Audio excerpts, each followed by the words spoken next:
You're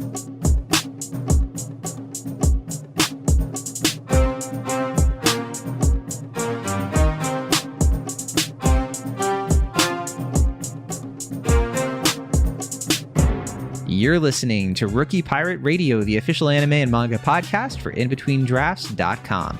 I'm John Negroni. And I'm Travis Hymas. And today we're doing a manga recap of One Piece chapter 1105 and 1106.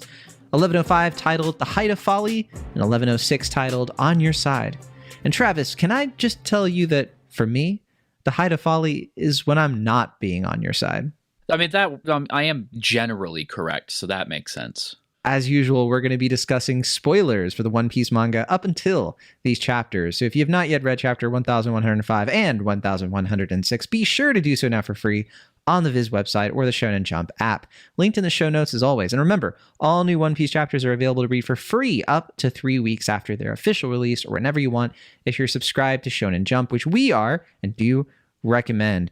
By the way, I never tell Travis what I'm going to say, and he always just has to come up with the stuff on the fly. And I always gotta try to think about it. I gotta think about it sometimes. Be like, I mean, is this too much? If I'm not putting you on the spot, then what even is this podcast? Right.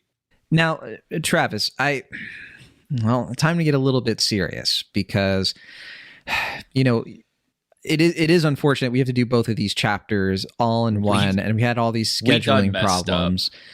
We messed up. Here's what happened. Travis and I were trying to research the latest cutting edge technology that allows us to connect and collaborate and honestly just have a good old fun time on the internet with our friends because, you know, the internet's kind of breaking in half right now and social media isn't what it used to be. But Travis, I guess we have to call off the search. I mean, we gave up all of our podcasting time for this effort to find the perfect app. I mean, we do have the email, of course, rookiepiratradio@gmail.com. I'll say it again, rookiepiratradio@gmail.com. Send an email. We'd love to read it.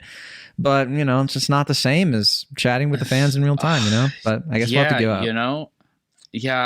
We did a lot of research and a lot of science, in fact, too.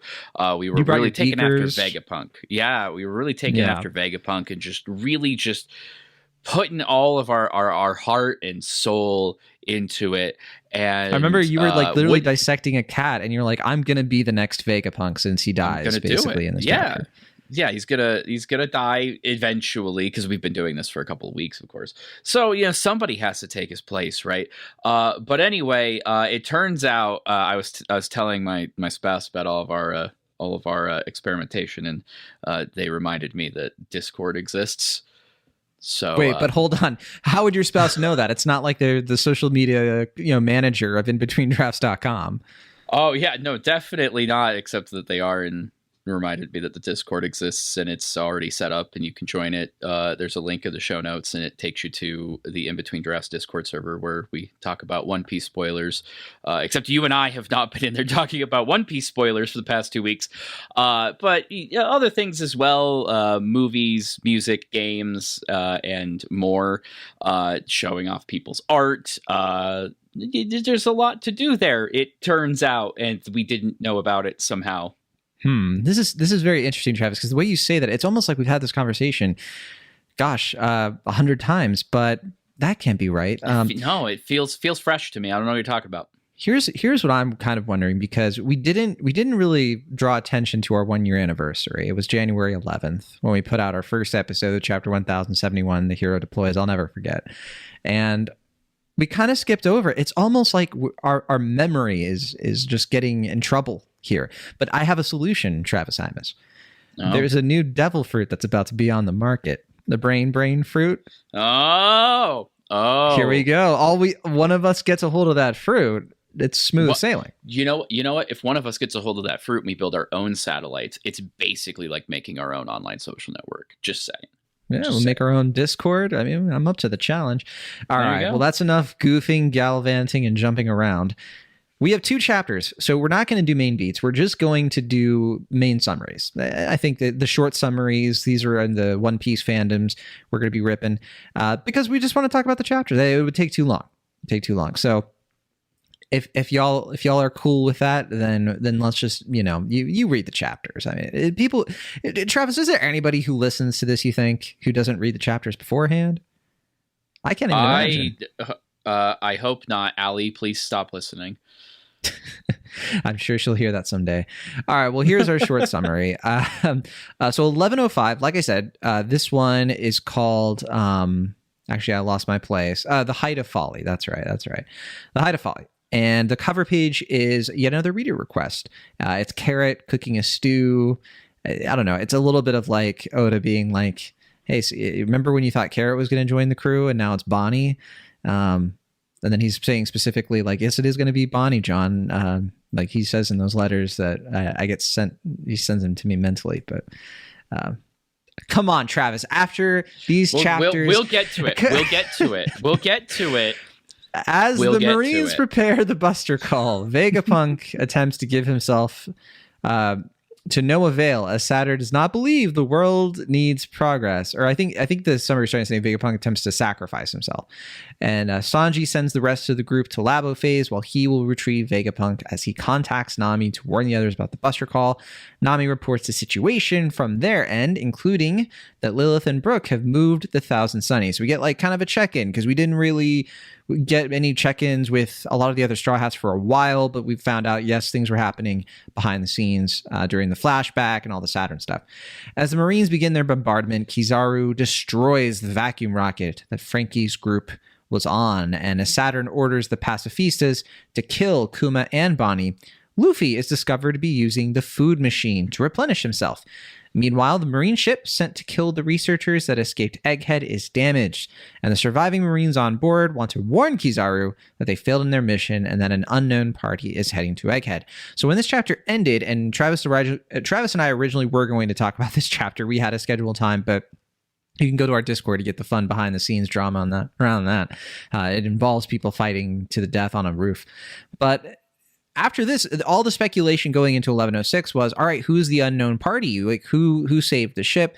And there were a lot of theories out there, a lot of speculation. People were like, the Straw Hat Grand Fleet was thrown around. Germa, or Neomads was thrown around. I think the Blackbeard Pirates was the most popular theory. We knew they had a ship on the outskirts at some point.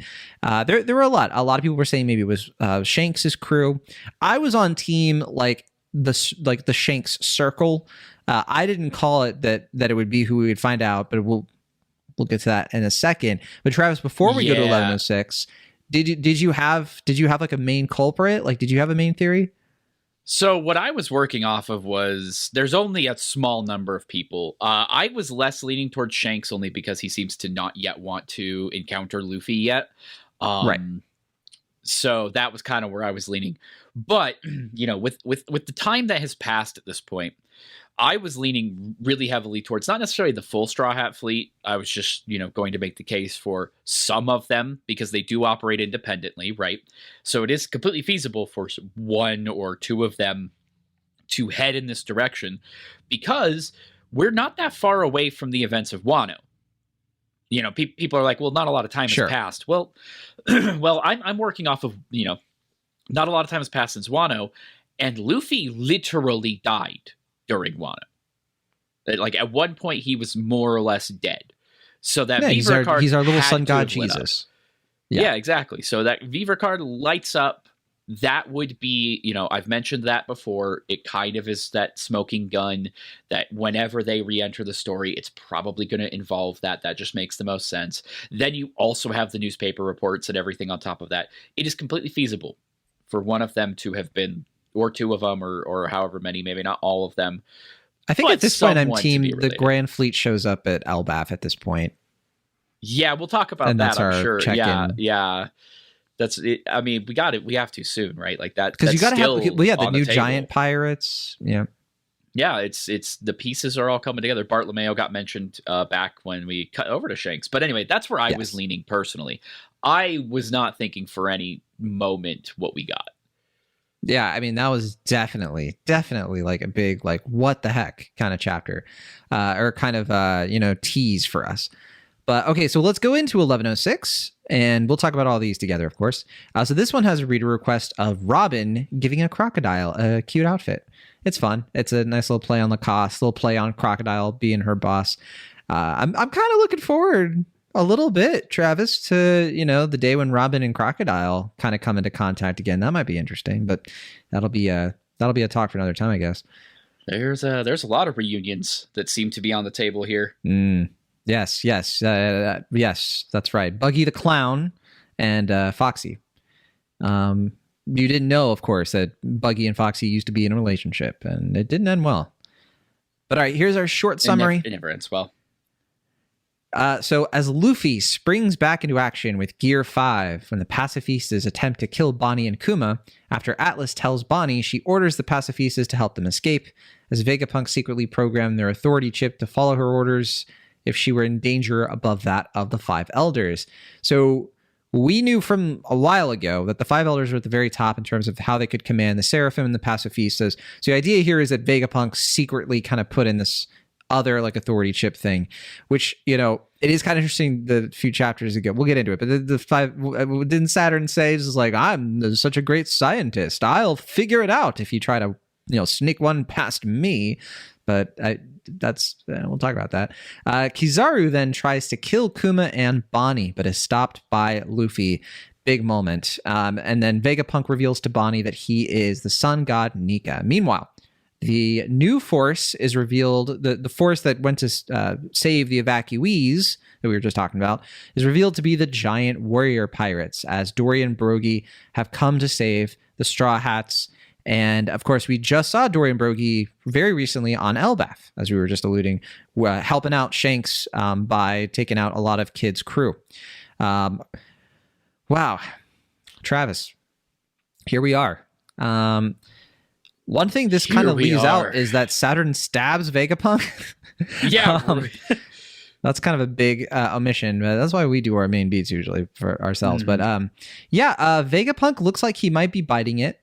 But do you want to start with the Dory and Brogy of it all? The champs, the best friends. Hot dang. It is all coming together. It I memes aside, people have been trying to thread the needles of things like talking about sun gods and stuff for 15 years.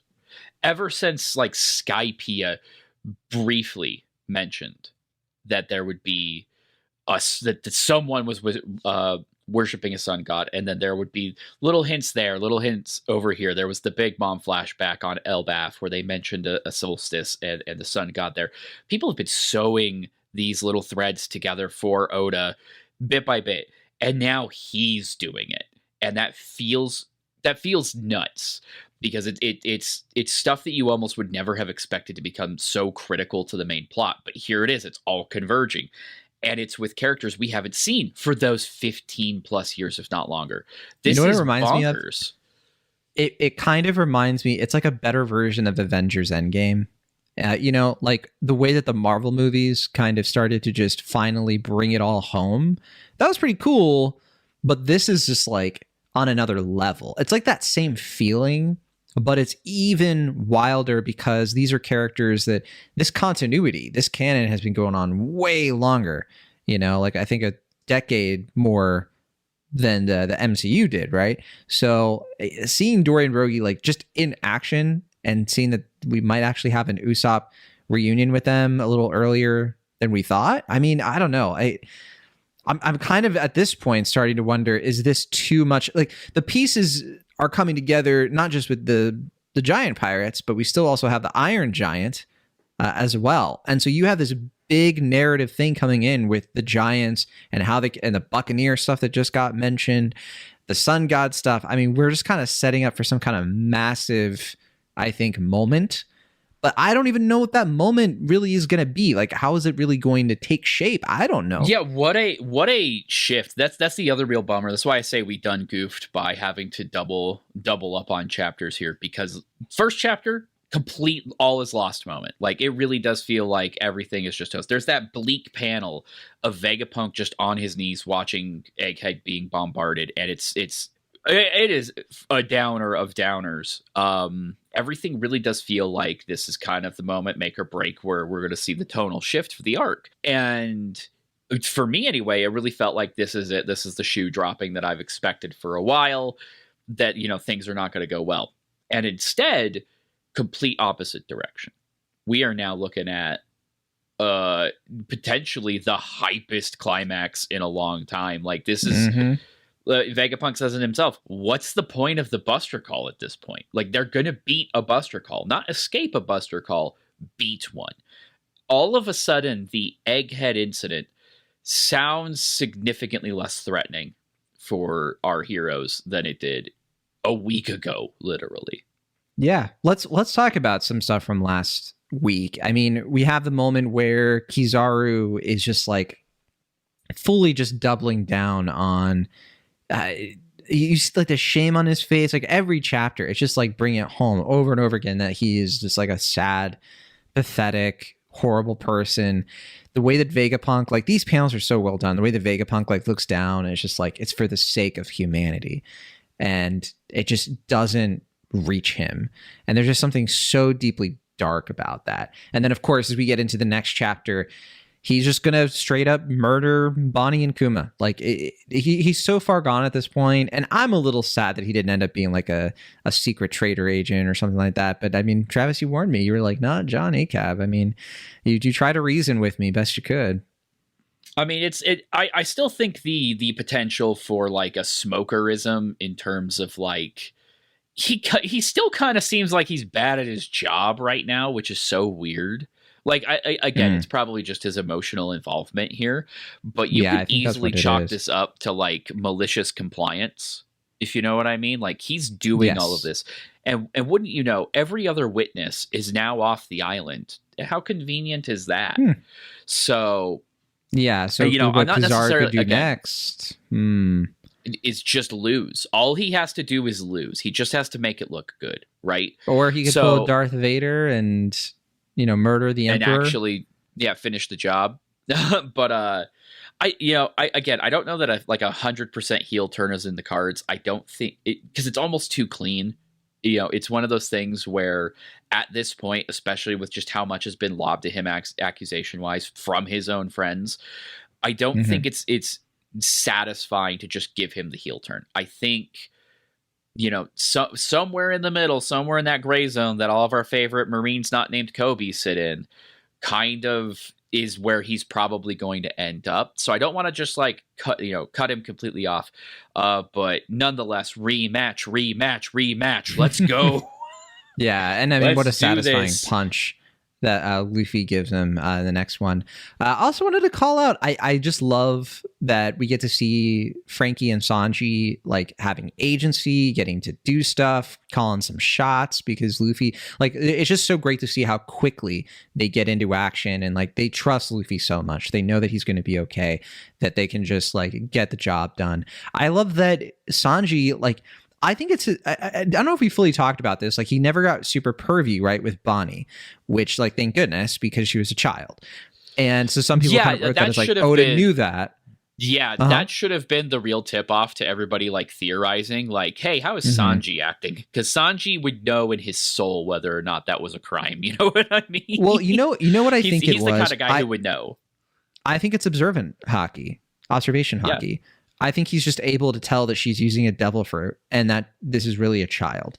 It's the same kind of thing. Like Zoro, I think, kind of picked up that she was a kid too when she like transformed, like way back in Sabaody. I'd have to reread that chapter, but I got like the vague impression like Zoro could see through her that she was a kid. But yeah, I'm glad that Oda just continues to make that clear. Yeah, Zoro does have the ability to read people. You know, he quite a bit, so I would believe I would buy into that read 100%. Yeah. I mean, it's possible. It's possible that it's hockey, but I mean, you know, it's one of those things that doesn't really need an answer, right? It's just kind of funny that like, oh yeah, that actually was pretty good foreshadowing, because people are like, Oda, why did you draw this panel this way? And it's like, because he's trying to fake everybody out. You know, it's supposed to be a reveal, right? But you know.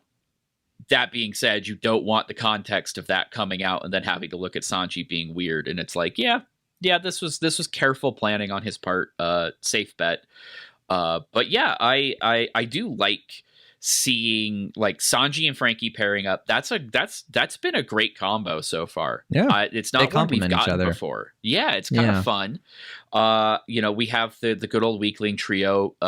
Because Robin's injured, they're stepping up, so that's kind of great. And we find out that no, Jinbei is not still moving boxes. So apparently, yeah, he's going to be helping out Zoro. So that he doesn't get lost. Yeah. Well, yeah, so the line is, Zoro's still being held up by Lucci, so Jinbei went to put a stop to that and keep him from getting lost. So I think what ends up happening there is they either team up and Lucci just gets a takedown, or Lucci retreats because he knows he can't win and that the buzz recall is happening. Honestly, my hope is just that like Jinbei shows up and Zoro just has been lost the whole time, because I don't know if Zoro fans can handle the logistical nightmare of him not 1v1ing Lucci easily. Like One Piece Twitter would just not be able to stand that. We'll see. I could see that happening. Sure. That being said, Jinbei Zoro combo, we haven't had that before. I'm interested in that. Yeah, barehanded fishman karate paired up with swords. It's kind of a version of Zoro and Sanji, but obviously different. I mean, Sanji was kind of our, resident fishman appropriator before we got to Jinbei coming on the crew. That's so funny you say that, because it's Robin who uses fishman karate. That's a good point. I do really like too that even Brook gets kind of a moment here. Like he came up with the idea of like turning the clouds to ice, and I mean, just super smart. So they Brook now have a way MVP. to get off the island. Brook is always comes an MVP. in clutch. He's a sleeper, but like I think that speaks to like his role as kind of the oldest member of the crew, literally speaking. Like most experience. He's kind of a little wacky, but when you need him, he's going to come up with that very unique solution. It's been this way pretty much since the time skip. He's kind of been this very useful utility to, kind of create these weird scenarios and find really weird ways out of them that only work because Luffy recruited a freaking skeleton. You know what I mean? Like, it's so... they all serve their roles really, really well here, which is, grand. We love it. We don't need Robin to do anything because she's going to be doing stuff on Elbaf as well. So this is all great. I do notice that we didn't check in with everyone, though. No, yeah. I mean, we didn't check in with Jinbei and Sanji. Well, I mean, where is York? I think York is down to the Seraphim, isn't she? Like being held captive. Yeah. Hopefully. Oh, you think that she might have like escaped? I think we're now at a point where there's enough chaos happening that like, unless we see something, what could happen? Anything could happen. Because Kaku is also being imprisoned, right? Unaccounted for. If what you said is true, like let's say that Zoro did get lost and Jinbei finds him, but Lucci's already gone, and then we find out that Lucci has not only rescued Kaku, but has also rescued York. So the three of them get off the island. That would make a lot of sense. Because if Vegapunk's going to die, we're only going to have 4 versions of him out there at this point, right? We're going to have Atlas, Lilith, Edison, and York, unless another one dies. Yeah, how does that work, by the way? We haven't really had it explained how the satellites are going to work if Vegapunk bites it, right?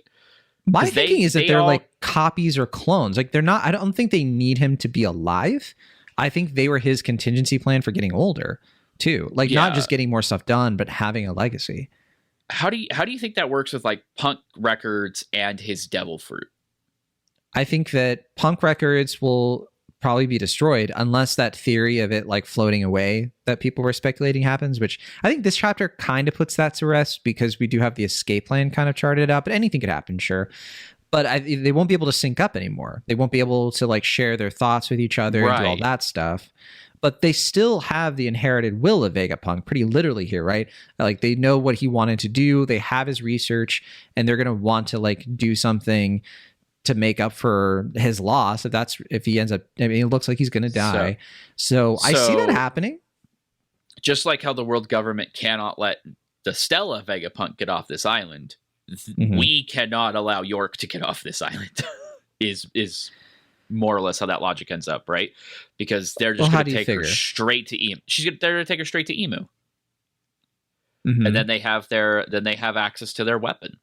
You know, that's also a thing. Well, the I power wanted plant's to about to bring be up. destroyed, though, right?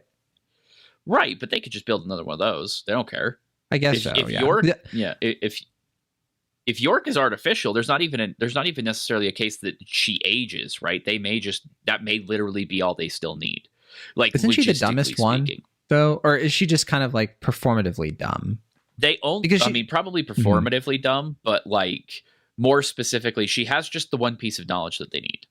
Like, yeah, it's just to use the weapon. So as long as they have the way to produce what they need for the weapon, I don't think anything else matters. Yeah, I think you're right. Speaking of that weapon, since the Buster Call is not going to work, what are the chances that Saturn calls that in? That Saturn calls the weapon. Oh, like to pull a Lucia. The weapon. Yeah. It's like a final last ditch effort option. But do you really think that the Buster Call is not going to work? Like, I mean, there are. I mean, the pacifistas are blowing up the ships, but there are a lot of ships. Pacifistas.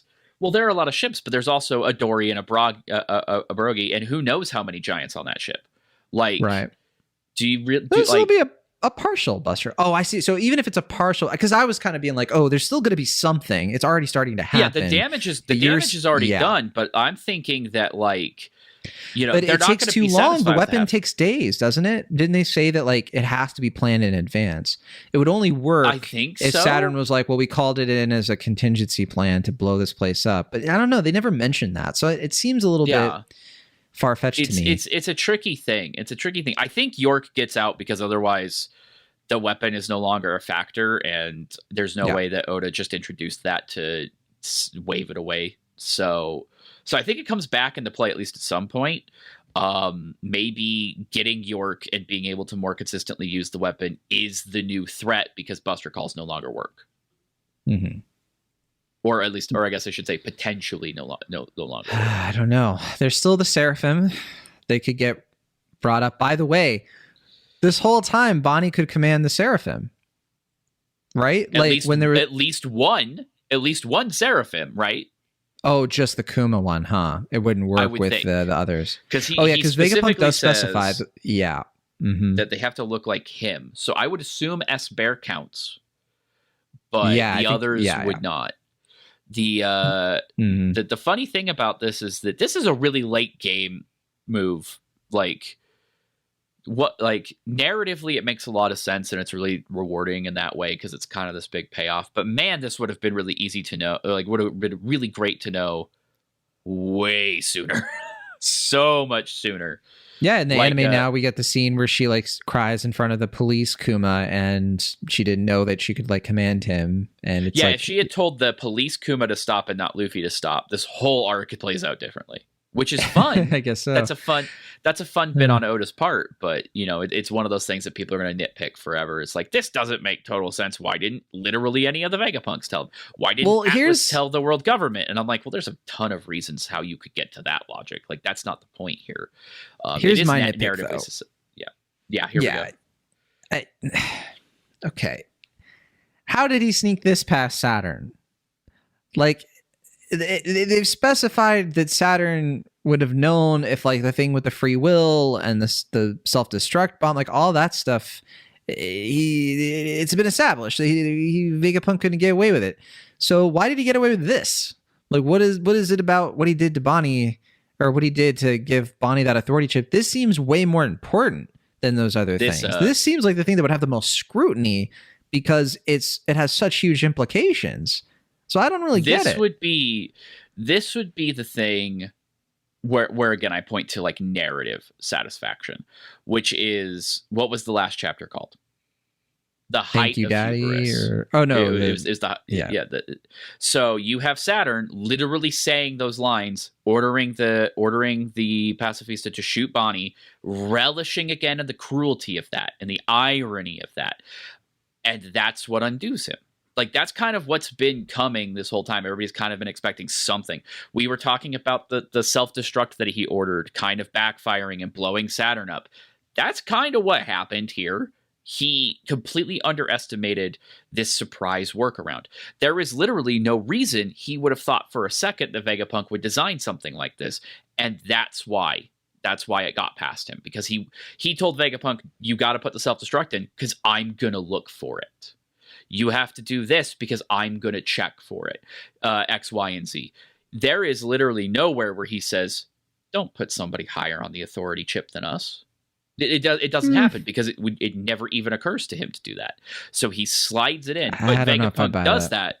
But Vegapunk does that, as he says in his own monologue here. He does that knowing it's a one shot. As soon as that's revealed, it's done for him. Like he had already made his peace, I think, long ago. But I think that if this is in fact the end of Vegapunk, surely it does seem that way. This is a good way to bring his character full circle, because he's been this character who, even before we knew him, is this weird guy who is kind of revered for all of his innovation, but serves as a military scientist. We finally meet him. He's wacky and fun, and you kind of like him. He's like a weird grandpa. But then you get the flashback where Dragon puts him on blast for assisting the government, who would do something like destroy Ohara. And then he becomes, and then he kind of continues to become this very morally gray character who is ultimately in pursuit of this knowledge, of this advancement, and whatever else has to happen to get there, he's more or less willing to do that. But encountering Kuma is the thing that changes him. And so the climax of that being, I cannot live with the idea that one of these killed Bonney. Because I don't think Kuma could live with that. And that change in him, even though it was done, years and years ago now, technically, that change kind of sets up the closure of his arc. At the end of the day, he is more a human than a scientist. It was sentimentality that ultimately saved their lives. Is that he couldn't bring himself to have that baggage. Anything else was fair game. He's like, yeah, I'm going to technically make these war machines, but they'll be for peace. I promise. Like he could rationalize all of that away. But Bonney getting taken out by a pacifista, couldn't do it. He couldn't do it, which is just, it's profoundly human in the face of the cold logic that like the Vegapunk we had hints of forever ago. It's so far different, and that's the influence of Kuma. That's the impact his life has had on people. It's great narratively, even though you're right. It's very kind of silly that this is the thing that slipped past everybody. Like it's a little convoluted. It's a little convenient. It's a little convoluted. It is. It's the Oda doesn't kill enough people thing. It's the the dumb luck thing. Like there are these contrivances. Sometimes you just need to use one. Like I'm willing to get over it, because at the end of the day, let's get into it. This is probably the closest thing to a Bonney Straw Hat stonk I have seen. because as I've seen the commentators point out, we had at the beginning of this a fight over control of the Pacifista and the Seraphim. Then we got control of the Pacifista and the Seraphim. Then we lost control of the Pacifista and the Seraphim, and they've been bouncing back and forth this whole arc. The authority chip, he keeps bringing up the authority chip over and over and over again, reminding all of us in these little text boxes how this works over and over and over again. And all of it was to get to the moment where Bonney takes control of the Pacifista and sees Luffy actually fighting a Gearfifth. Like all of this was to get here. And I gotta be honest with you, that's a really compelling argument. That is a really compelling argument. That's a Chopper sees Luffy holding the flag on the tower. It's the Luffy help me. It's Sanji meeting Luffy in the rain because Luffy's starving himself. Like it's those moments that like solidify his relationship to that person in a special way. And it's kind of hard to argue with that. I think I'm leaning more your direction now based on this. Here's the one thing that's missing, but I have an idea for how they could do it. So one thing that usually happens before somebody joins the crew is the person joining the crew does something kind of just selfless, or does something very heroic that Luffy observes, or just does something that like shows him who they really are. And we haven't really had that with Bonney. You know, like she attacks Saturn, she's chasing after Vegapunk. It's a lot of stuff like that. But I think that here it is. The thing that she did that all Luffy has to know is he just has to find out about it and hear about it is when she saved Zoro from those celestial dragons. From I guess just the one celestial dragon. When she took that huge risk and jumped to save Zoro all the way back in Sabaody. That's reason enough for me for Luffy to be like, hey, join my crew. I don't think you need anything else, but obviously anything else could happen with like the pacifista stuff and her doing something to kind of, you know, really bring that back. I'd have to go through the arc again to see if there were any other interactions, but because I think there is the moment where she helps Luffy out when after he fights Lucci and his Gear 5th runs out or whatever. There might be like a missing blank there. But yeah, Travis, I mean, I was definitely thinking about you and a lot of our other anti-Bonney Straw Hat friends on the Discord with the silhouette of her looking up at Luffy doing the Nika pose and just like Bonney from the back of it. I mean, it's just, you can almost see, like, it's not there literally, but you can almost see the straw hat starting to land on Bonnie's head. Like, that's kind of where I'm at.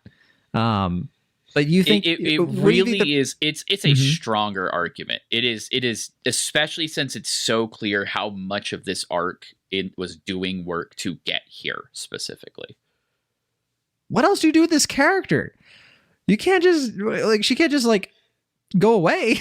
Like, she's just too great. Like, she is just too integral to so much that the story is doing endgame.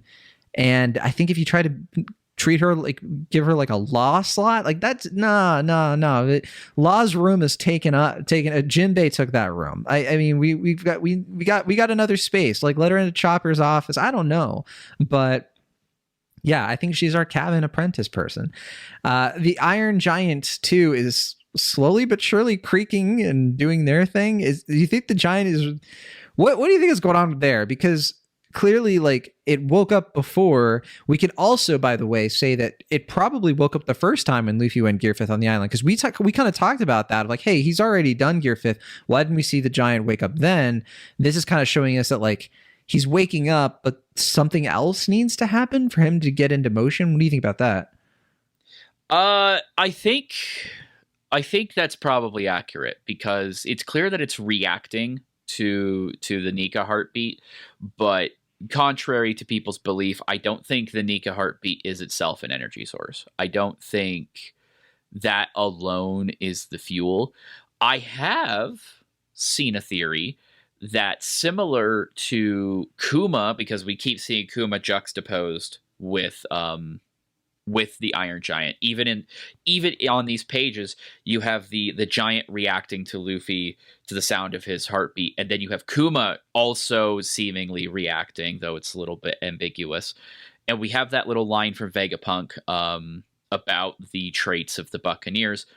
So convenient of him to die immediately after that. Good old One Piece. But I have seen the theory that maybe the Iron Giant isn't just an Iron Giant, but rather almost like a prototype version, like somebody had done this before and like left a lingering remnant in the Iron Giant, and that is what's reacting more than anything else, which is an interesting concept.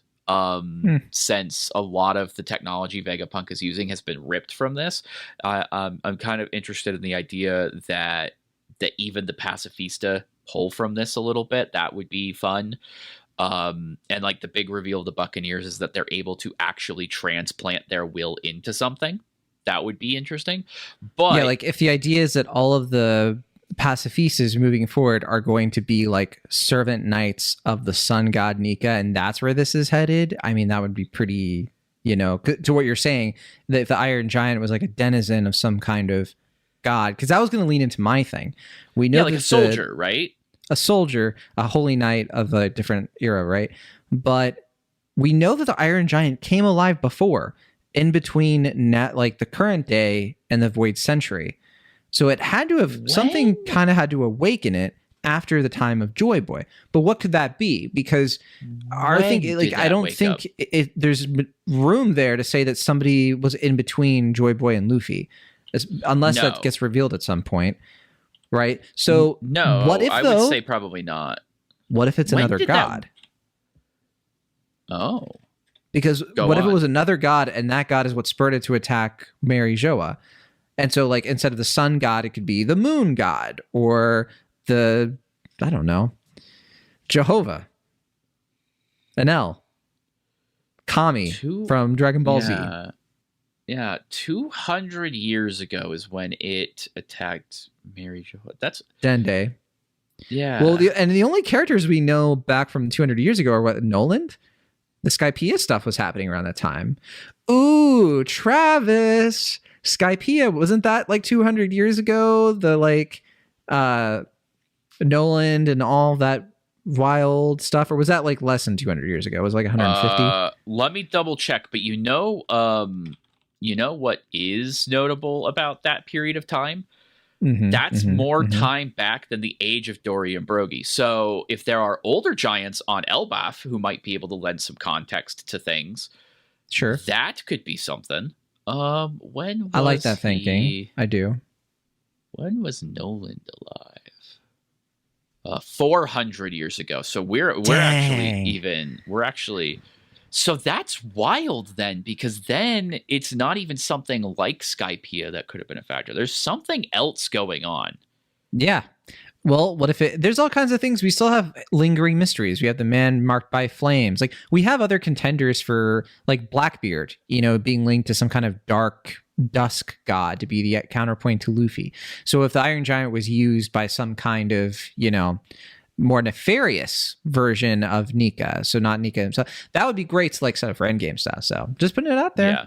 Could be cool. Yeah, it is cool. I am, going back to the giant specifically, I do think that we'll figure out what does power it, because like it's just sitting there moving and reacting seems kind of fruitless, especially with so much going on. I don't see a moment where we're going to pause and go back down there and figure out what's going on. It has to move eventually.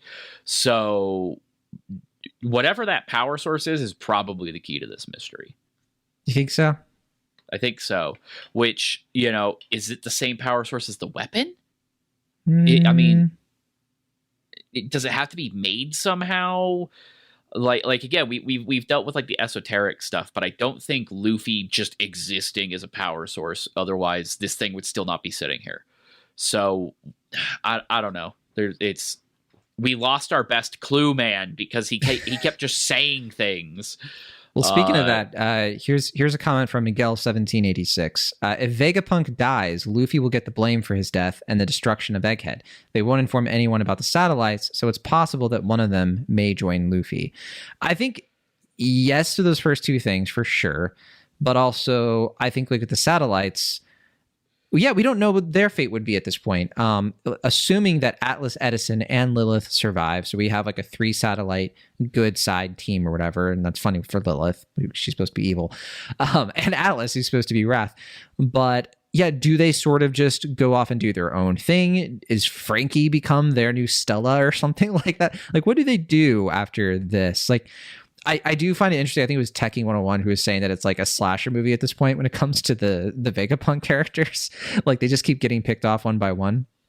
But I think there is something to the idea of them kind of like being incorporated into the story, sort of as like Wano type characters who are sort of in reserves, if that makes sense, and are going to fulfill some kind of like bigger purpose related to Vegapunk's dream of like connecting the whole world and all that stuff.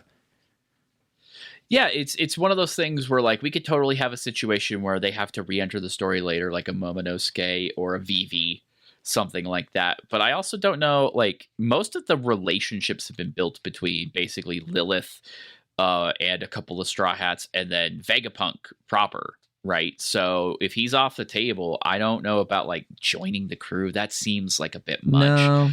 No. Maybe like a passenger for on the way to Elbaf, probably, obviously, provided anybody makes it out. That's not York anyway. Or they start the Vegapunk pirates, and they just need a grand fleet of some sort to join. Yeah, I mean that. I think we floated that idea before too. That like maybe they could be their own pirate crew. Lilith has pirate energy, that's for sure. That's how she's more or less introduced. So that's please pretty don't feasible. Make Bonney part of that. She has to join the Straw Hats. Okay, so I mean, if you're gonna do that, the satellites probably could be Bonnie's own crew. I mean, she already has she is a crew. She had Jinbei had his own crew too, but if you did have a Bonney, like new Bonney crew, I don't think she's going to be a captain moving forward, because like the point of her being a captain is gone at this point. That's my main thing for that. Like the whole point of it being a captain was to explore the sea and to find her dad. She has her dad now, and he's probably going to die. It's looking not great, but also, like, does she become a pirate here, or does she follow sun god Nika? Like, that's the thing that drives it, of like, she's not going to just be like, all right, now I'm going to go do pirate stuff somewhere. She's going to be like, no, I'm going to help sun god Nika, save the world or whatever. Yeah, and that's a curious thing too, because Bonney does have that expectation here, but you know who doesn't have that expectation? The sun god Nika. Yeah, true. This is a like sword of Damocles over all of this talk. Is Luffy is going to hear this. He's going to hear people are expecting him to be some kind of like big savior hero, and he is going to want none of it. He has said definitively over and over again, I am not that guy. I will never be that guy. And while I definitely would argue that Luffy is a hero in a different sense, he doesn't possess that same kind of heroic tendency you might see in like a Naruto. He's more of a doofus who accidentally does good things, like a Goku, which tracks given the inspiration. But this idea that somebody is going to sit down with Luffy, whether that's Bonney or Dorian Broggie or Shanks, even, that anybody's going to sit down and explain to him, hey, so it's not a rubber fruit. You're actually like channeling the powers of like this god that all these slaves are expecting you to like be the savior of.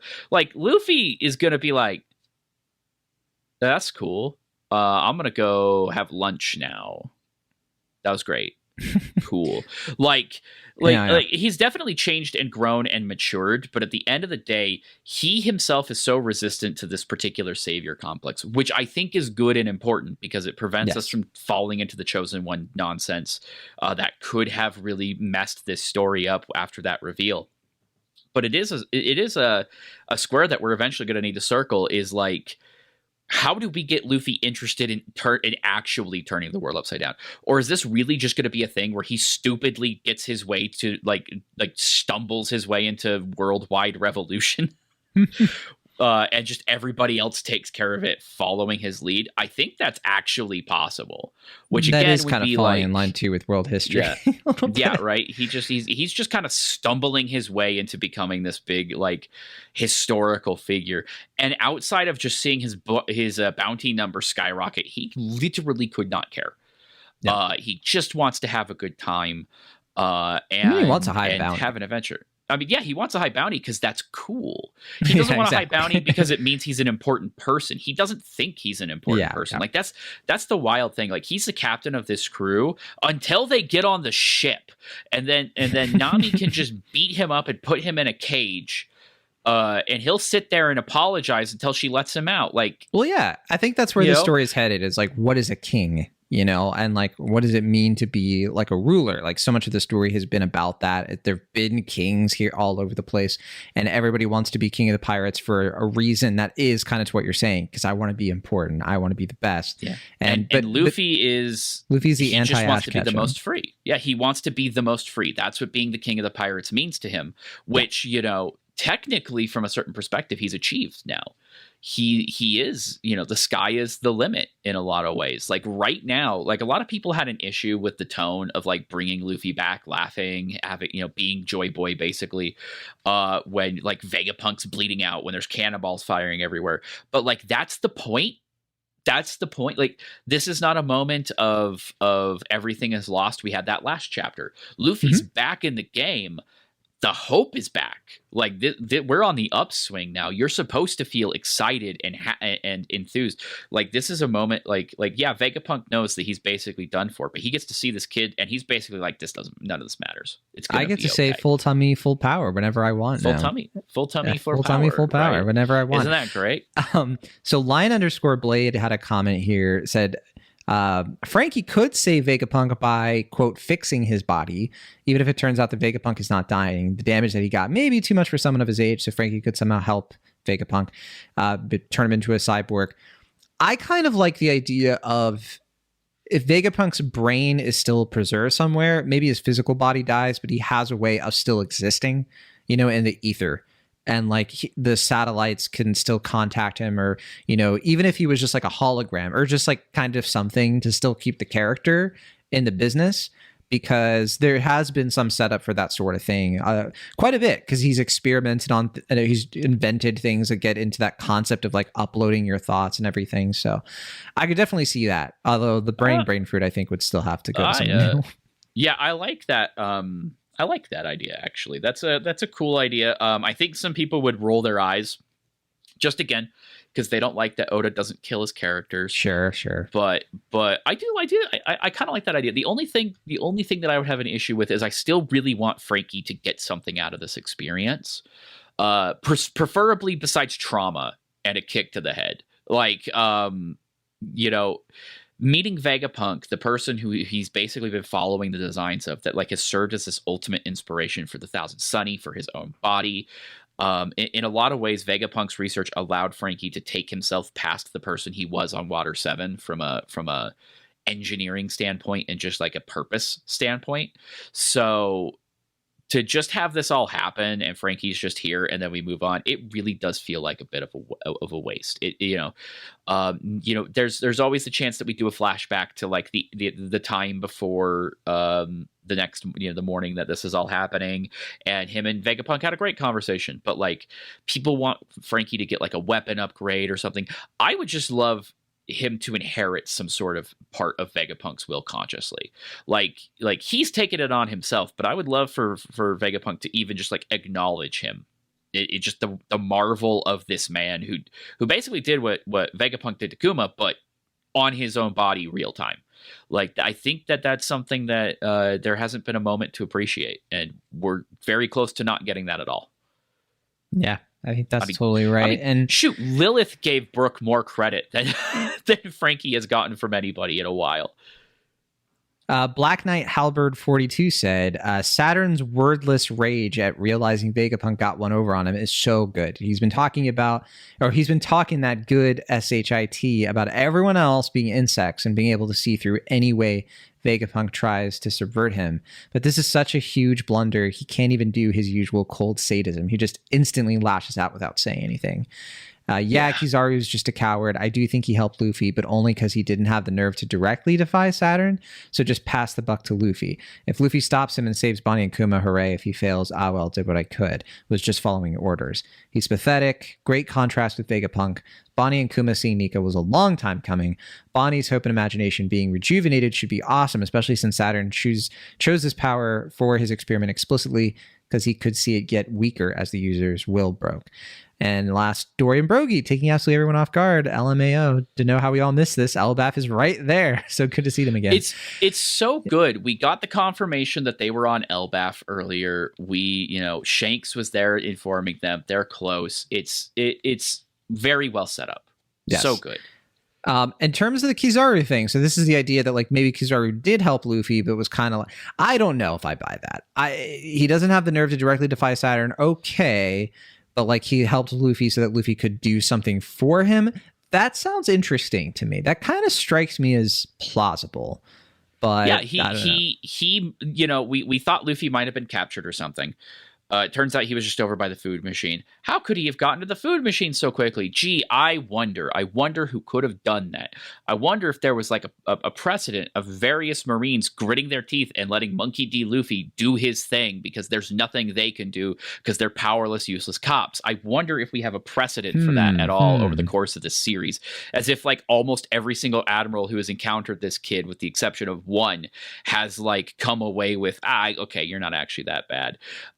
Or you're not worth my time, or I punched your brother through this chest. You know, like one of these things is admittedly not like the other, but like I think that kid just wins them all over eventually. Yeah, honestly. I think Green Bull and Akainu are the only notable exceptions. Yeah, they're the joiners though, right? Like that's kind of the baseline. But like every single one of them has, you know, literally or figuratively turned a blind eye. You know, Smoker is a great example of this. Garp is a great example of this. Like half the reason that this is all happening on Egghead right now, that like the Five Elders have this nightmare on their hands, is because they let all of these people just let this kid keep running wild the whole time. Like if they had just had to sit down with Garp and been like, okay, man, you can't just you got to actually bring him in, or sit down with. I mean, literally, just the Water 7 saga, an admiral and a vice admiral just had Luffy in front of them and just didn't do anything about that because they had a whim. It was their justice, and like we know about that narratively, but it's very funny to think about that. Like, oh, Kizaru couldn't have done this. Yeah, he could. It would be more in line with the admiral position at this point. Now, I remember a couple weeks ago you said that Luffy being in Gear 5th could mean that he could deflect the cannonballs by like making himself big or whatever. But then I argued against that. I was like, Travis, he can't get that big. Like we've seen how big he can get. And it's not like covering the whole island logistically doesn't work. I'm not saying all of them, just but then, you know, some people kind of speculated that like, what if it's an awakened devil fruit? What if he makes the whole island rubber? And that he did. So I mean, I think that would be really funny if all of Egghead turns rubber as the cannonballs fire and hit the island and then bounce back and hit them. And then so that combined with the pacifistas and giants, I mean, I think they could beat the Buster Call. That's an incident. That's an incident. The lingering question, though, is what happens with Saturn? Does he retreat? That's the question. That is. He killed Vegapunk. Is that going to be enough? And he's just like, I can't do the rest of this. And if he retreats, what happens to Kizaru? I don't think they retreat. I think it has to be Luffy and the gang retreating. Otherwise, it doesn't quite work. I mean, the whole point of the mission here is still to retreat, right? They're not trying to. Even Luffy knows what the plan is, right? They're not trying to win a fight and liberate Egghead or whatever. They're just trying to get out at this point. That's what everybody's doing. Who knows what the Blackbeard pirates are doing? I don't know when that's going to get paid off. Yeah, we have that happening. Caribou. We have York in the basement. We have Swamp Nakama kicking around still. I mean, we've yet to have that Deus Ex Machina, but you know it's coming. At this point, you have to. It's too funny. You have to keep that gag going. But we have all these moving pieces. But we still don't know how the Gorosei work. You know what I mean? We don't even have confirmation that what's happening here is the effect of a devil fruit. So there is still the potential for a plot twist here. Especially since, again, we're not really looking for a win. We're looking for an out. I think we have our out. It's just a matter of how much damage does Saturn think he can do before they get away. And you're right. Probably they can't call the weapon. Maybe they just cut their losses, get York. I don't know. There's still a few different ways that this ultimately goes. But I am now entertaining the idea that the Egghead incident is not what we kind of had it implied it to be. That just as like the beginning parts of Egghead dropped the big reveal that the Ohara Buster Call technically got beat, they didn't destroy the knowledge after all. We are now seeing that literally happen. Like this island is probably not getting destroyed by cannon fire, which is insane to think about in the context of everything that we've seen before. But that's where we're at now. I think you're right. Like that's the joy of the moment. Sense. Yeah, I think I see them retreating on the Sunny, using the plan. And then Saturn calling off the Buster Call eventually because he's like, if they're already going to escape, we're going to preserve the tech on this island, the Mother Flame, all that stuff. So That's how I see it. And I think that take an L. Yeah, it's like the escape from Whole Cake, right? Yeah. Even though that was a very, very close shave in the most literal sense, like that was one of Luffy's toughest fights in the post time skip. That was counted as a win ultimately. Like Luffy's bounty went up as a result of that. Yeah, so, that was the first time his bounty broke $1 billion. So we can absolutely do this as an escape, get out by the skin of our teeth, and that's still a win. That's especially, again, if they manage to basically get them to take the L on the Buster Call. I mean, imagine what the revolutionaries would do with that information. Just imagine what a rallying cry that could be. Like this is probably the moment. Vegapunk is done for, but like the idea that like more of the world finds out why Luffy now looks the way that he looks, it really does feel like this is where that starts happening. Like again, he stumbles his way into being this avatar of freedom. Oh no. I just thought of a way that they could write Bonney off. No. What if she does make it off the island with Kuma, she might do this thing where she's just like, I'm going to take Kuma back to Sorbet Kingdom with the help of the pacifistas and save my old crew. And then she says goodbye to the Straw Hats. And as she's sailing away, they like raise their hands up with the X on their arms. But she's just sort of like, what does that mean? I don't... What? Okay, bye. And then she just like comes back later, like with Yamato, or something. She, Carrot, and Vivi just rub it in. It's better not be what happens. I do feel like you're right that she has to be in the story. I think he's put too much into this. And honestly, if I'm being real with you, I think he sees his own children in Bonney. I think he really does. I think compared to like Luffy, where I think he sees his own playful spirit in Luffy a lot, he sees himself as a child. I think in Bonney, he sees his own children. And I think that is great because it means probably that this was not the plan. Nothing we got here was the plan originally.